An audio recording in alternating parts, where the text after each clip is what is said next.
Good morning. Um, I am so new to this. I don't even know where to begin, but we'll just go with it. Let me turn my television down first. That's a good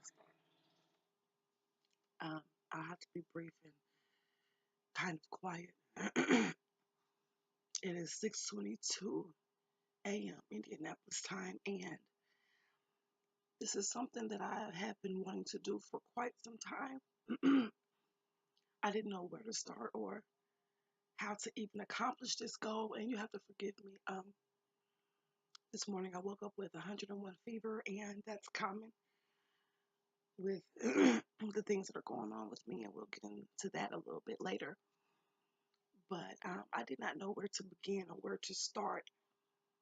But the Lord finally just said, hey, do what you can do, and I'll take you the rest of the way. So that's what I'm doing. I'm not going to worry about the quality of my video at this time. I'm just going to proceed from here, and as we get to know each other, and I might get tips from my son. He's very video savvy, and things will get better production wise. But that's not my purpose here today. My purpose is to speak to another young woman that may be going through what I am currently going through. Just to give you my backstory. First of all, my name is Amanda. I grew up in Gary, Indiana. Lived there my whole life. Graduated from high school. Went to Vincennes University in Indiana, in Vincennes, Indiana. Pursued my dreams of becoming a licensed funeral director in the state of Indiana. That was no small feat. Um, while in school, for the first time, I lost. You have to forgive me, I can't really breathe, but I lost both my grandfather, who was instrumental in my upbringing, and I also lost my dad. And if any of you young women have lost your father, you know my pain runs deep. I look just like him, and there's not a day that goes by that I don't think of him. Went through a lot of things in my life, which is what it is. It's life, you learn and you keep it moving. Um, I had a beautiful son while in high school. Never regretted that. He will be 18 in March. So yay, he's still alive. I did it. I had to keep him alive till 18. And as a mother, you know that is not a small feat. Um, I pursued another degree at Ivy Tech, and I graduated with another associate's in human services.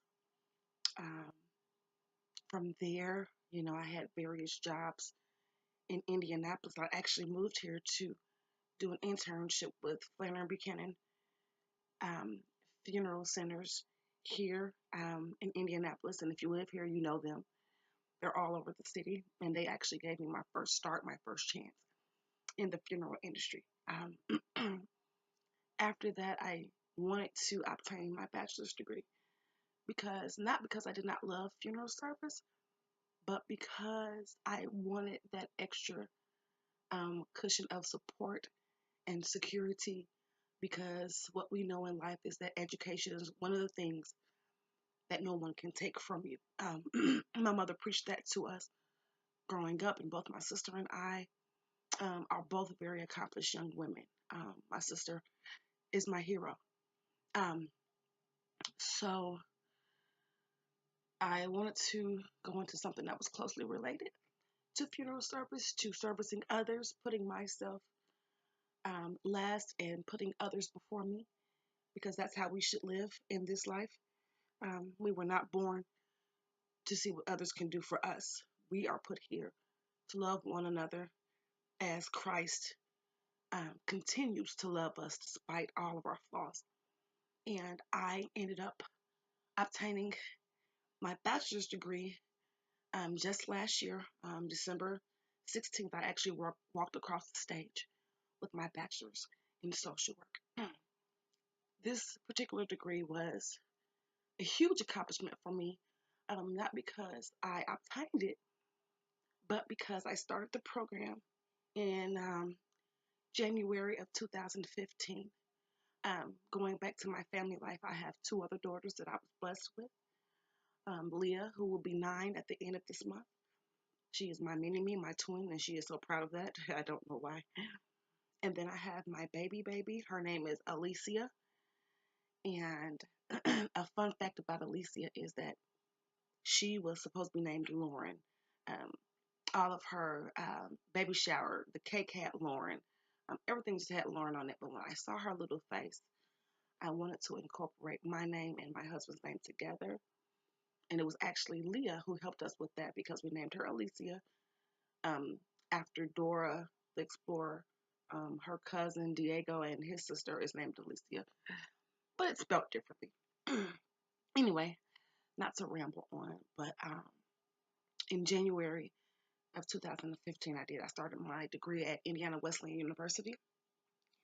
And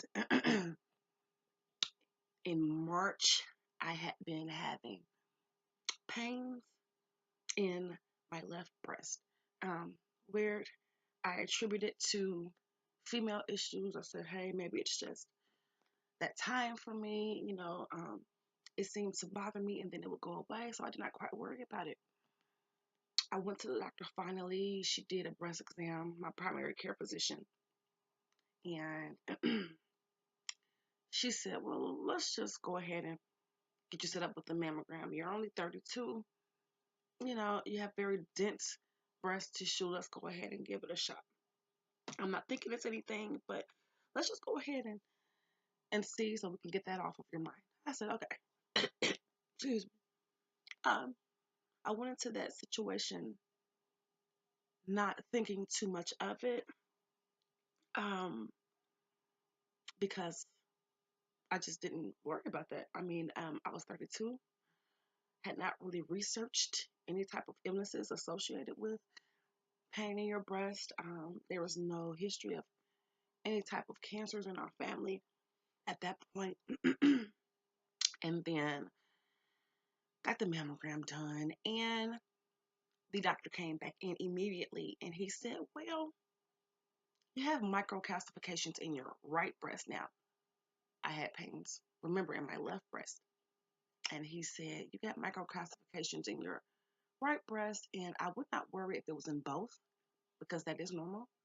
But because it was only in one, he said, I think we should go ahead and schedule you for a biopsy. Still not freaking out. I'm like, whatever. Okay. Go get the biopsy done.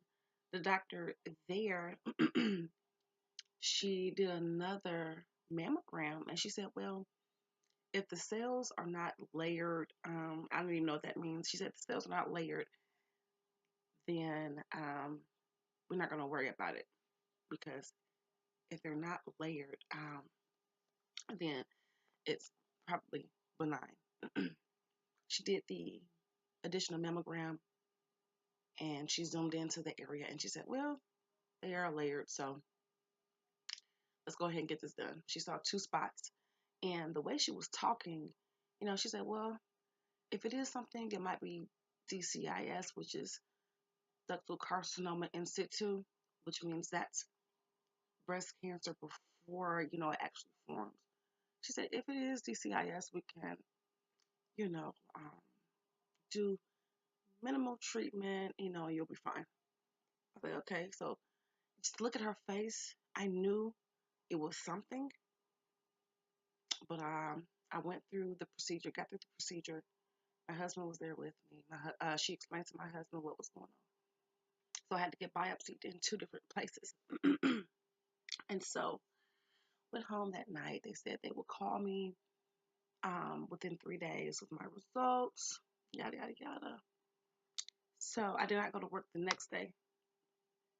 No, yes, I did. I'm sorry. It was 2015. I apologize. I went to work the next day. I took the day of the biopsy. I took that day off. The next day I went to work. I'm going through my work day as usual. I had shared with my boss and my colleagues that were in my department what was going on. They all, sent their well wishes to me. You're fine. It's nothing. At the end of my workday, I saw my doctor's number on my cell phone now, my primary care physician. And she's like, Amanda, hi, Dr. Williams. I said, well, hey, Dr. Williams, how are you? She said, I'm okay. She says, I wanted to see, had they set you up with a breast surgeon yet? Hmm? I said, why would I need a breast surgeon? Well, I don't understand what you're talking about. And she said, no one has called you yet? And I said, well, no, ma'am. And she said, oh, Amanda, I'm so sorry to tell you that it is breast cancer. And so my journey began. I navigated through that. Um, I removed the right breast completely. I did a flap reconstruction. And if you don't know what that is where they literally, they cut you from hip to hip across your stomach. And they take any stomach fat that you have out and they place it in your new breast. So I had the removal of the breast and the reconstruction surgery all in one day. Um, Shout out to Dr. Bowling here in Indianapolis. She was at IU Health. She's with another hospital now, but she was amazing, Dr. Bowling. Dr. Monet Bowling, I love you. Um, that was a 12-hour procedure. So we got through that, and I started chemo. I had multiple rounds of chemo. I had Taxol. I had the Red Devil, and if you have chemo, you know what the Red Devil is. I can't think of the name of it now, but it's horrible. I had Cytoxin. Um, I went through that. Um, Went through the whole thing. My hair started falling out one day. I was actually in the hospital for a really bad infection from the surgery, and my hair started to fall out in the hospital after my first round. And let me tell you this, ladies, nobody can ever um, get you ready for that situation. You know, no one can prepare you for that, and you have the right to cry because not only was my hair gone off of my head, my eyebrows are gone, everything. And so I endured many hospital stays, um, many infections. We got through chemo successfully. We got through radiation successfully. The cancer was at bay. We had a sigh of relief. I'm going to fast forward you through all the trauma. Um, I'm still being followed, of course, by my oncologist now. And went in, I just told them everything that was going on. I said, hey, I have pains on my legs. I have pains in my back. I have so much pain going on. What is going on? So my oncologist, Dr. Ballinger, she said, well, let's just go ahead and get a PET scan. And after many months of promising me this PET scan, it finally happened. So fast forward to 2017, end of last year. So this is all very new to me. Got the PET scan done on a Friday. I believe it's December 8th. I freaked out all weekend because me being who I am, I looked at my results online. IU Health has a portal where you can look up your radiology reports. You can look up any results from anything once they put it into the system. And I read through my report, and it said, you know, there were 2 spots on your spine with metastatic foci. So I'm like, what the heck does that mean? Metastatic means it spread. So I'm freaking out. I texted and called all of my nursing friends that I can think of. I bothered people on Sunday morning, and they said, well, you know, Amanda, it might not mean anything. Let's just wait for the doctor to call back. So Monday morning rolls around. Sure enough, my doctor calls me, and she says, hey, Amanda, the doctors found 2 spots in your L2 and L3 vertebrae. That seems to be the breast cancer. Luckily for me, I do not have to do any treatments right now. I'm on a Lupron shot every month. I'm on an oral, I'm sorry. I'm on an oral medication right now as well, and that seems to be keeping this cancer at bay. But the tough thing about it is that once it has entered your bloodstream or your lymphatic system, there is no cure for that. So my cancer quickly went from a lower stage to stage 4 metastatic breast cancer, which means that I will have to have scans and treatments for the rest of my life. We saw the doctor on December 15th, the day before graduation. She confirmed everything. She showed us the scans. Luckily, she said that we won't do a bone biopsy right now because it's a very hard place to do a bone biopsy. But she said, Amanda, remember the treatment that we were going to do for about 5 to 10 years, and then we were going to discontinue? And I said, yes, ma'am. And she said, well, there's no discontinuing this, sweetheart. You got this. This is going to be with you for the rest of your life. And the words that she said to me was, I'm not giving up on you. We're going to try everything that we can. At this point, I'm 35 years old. I have my 3 babies to live for. I have my family to live for. And what I want to say to anyone that is going through anything similar to this, I come to bring you a message of hope and inspiration this morning. It's hard. It is. And you will find that sometimes people will get tired of hearing about your struggle, and that's okay. You will find that people will use your illness for their own gain.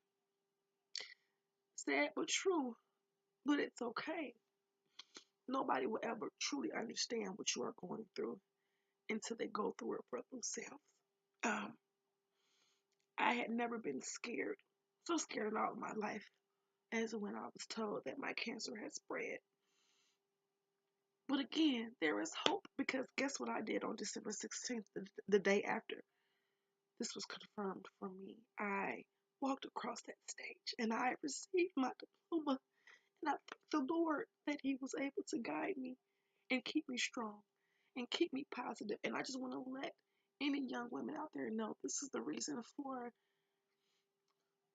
my series of videos that I will be doing. This helps me, but I want it to help anybody that's watching this, anybody that's going through this. You are not alone. You may feel alone, but you first must put your faith in the good Lord. I preach all the time to others. Putting your faith in people will leave you so torn up. I put my faith in people that I called my family, my friends, and people just get tired of hearing about it. But this is what I live with every day. I did tell my son, who's going to be 18. I have not told my daughters. They would not understand. They just don't understand that they might not have their mom later on. But we know God, and we know that God can present miracles in our lives, and we have to believe that because every day that you wake up, every day that I wake up, it is a miracle. I believe that. I would say to myself, Lord, what did I do in my life to deserve this? What have I done to someone to deserve this? And I just start, going over my life, and nobody deserves this. Nobody deserves to be looking at, death in the face, and nobody deserves to go through that but God. God is a miracle worker. He will make a way out of no way for you. And if you're feeling alone, if you're feeling lonely, if you feel like no one understands, I do. And I hope that through these videos that I will begin doing, and hopefully in better quality, that young women will be able to reach out to me. I am here for you because the Lord can do such wonderful things in our lives, and we cannot put all our faith in doctors. We have to put our faith first in the Lord. Realistically speaking, I know that this thing will probably take my life one day. I'm hoping not for a long time because I have my babies and they need their mom, and that's what I'm hoping for. Is that my babies will know that mommy works so hard, and um, I want them to know that they can do anything because mommy graduated, and I started my master's program January 1st, and I'm keeping moving on, and I'm making plans for my future because I know that the Lord has something great for me at the end of this journey. And so I am just moving along. I am staying faithful and I am staying prayerful. And any young woman, again, that is going through this, you have my full support. I am here with you every day. It's not a struggle, but you will struggle some days with this mentally, physically. I have been up a good portion of the night because I do not feel well. I have a fever right now. My voice is hoarse. Um, but it is what it is. You got to keep it moving for those that love you because you know they depend on you, and so that's what I'm leaning on. That's my understanding of it all. Um, Again, keep moving forward. Make plans in your life. This is not a death sentence. You can get through this for many, many years. And that's my hope and my plan. And I just want to spread inspiration to you all this morning. God is still good. I am up this morning, even though I am in severe pain, even though I feel like crap warmed over. I woke up. And that is the main thing. I have a chance to get through the day, to make a difference in other people's lives. And when I'm done with this video, I will do some homework. I will send my babies off to school, and I will just appreciate the time that I have with them. Please, ladies, don't focus on the negatives. Focus on the positives of this thing. Do what you can to cope. This is my way of coping. And if no one wants to hear about it, don't watch it. That's fine. But this is my everyday existence, and I'm not going to shut up until there is, more research in metastatic breast cancer, until more women are saved in the earlier stages. I will not shut up. I will not stop, and neither should you. Love to all this morning. Have a great day, and I'll see you guys soon.